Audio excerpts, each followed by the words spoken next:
Heri ya sikukuu ya Idi na karibu kwenye habari za ulimwengu. Katika hatua inayozidi kuongeza wasiwasi wa usalama wa kimataifa, Korea Kaskazini imetekeleza majaribio mapya ya makombora ya masafa marefu, yakionyesha maendeleo makubwa ya teknolojia yake ya kijeshi katika kipindi cha hivi karibuni. Jaribio hilo limehusisha kurushwa kwa kombora la kisasa linaloaminika kuwa na uwezo wa kusafiri maelfu ya kilomita, huku baadhi ya wataalamu wakidai kuwa linaweza kufika hadi maeneo ya mbali kama Marekani, jambo linalozua tahadhari kubwa kimataifa. Kwa mujibu wa vyombo vya habari vya ndani ya nchi hiyo, jaribio hilo limefanikiwa kwa kiwango kikubwa, likithibitisha uwezo wa taifa hilo kuimarisha mfumo wake wa ulinzi na mashambulizi katika mazingira yoyote ya kivita. Kiongozi wa taifa hilo, Kim Jong-un, ameonekana akisimamia moja kwa moja zoezi hilo,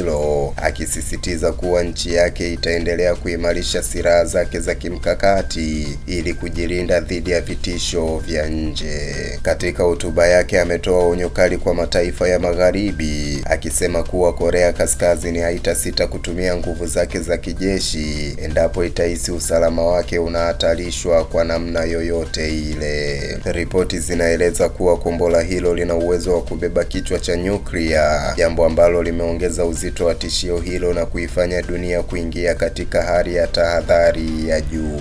Hatua hii imekuja wakati ambapo mvutano mkali kati ya Korea Kaskazini na Marekani pamoja na washirika wake ukiendelea kuongezeka, hasa kutokana na mazoezi ya pamoja ya kijeshi yanayofanywa katika eneo la Asia ya Mashariki. Kwa upande wao, Marekani na washirika wake wamekosoa vikali hatua hiyo, wakidai kuwa inakiuka makubaliano ya kimataifa na kuhatarisha amani ya kikanda pamoja na usalama wa dunia kwa ujumla. Wachambuzi wa siasa za kimataifa wanaeleza kuwa majaribio haya yanaweza kuwa sehemu ya mkakati wa Korea Kaskazini wa kuonyesha nguvu yake na kulazimisha mazungumzo kwa masharti yanayoiweka katika nafasi ya juu. Kwa sasa dunia inaendelea kufuatilia kwa karibu maendeleo haya, huku hofu ikiongezeka kwamba hatua hizi zinaweza kusababisha mzozo mkubwa wa kijeshi iwapo hazitathibitiwa kwa njia za kidiplomasia.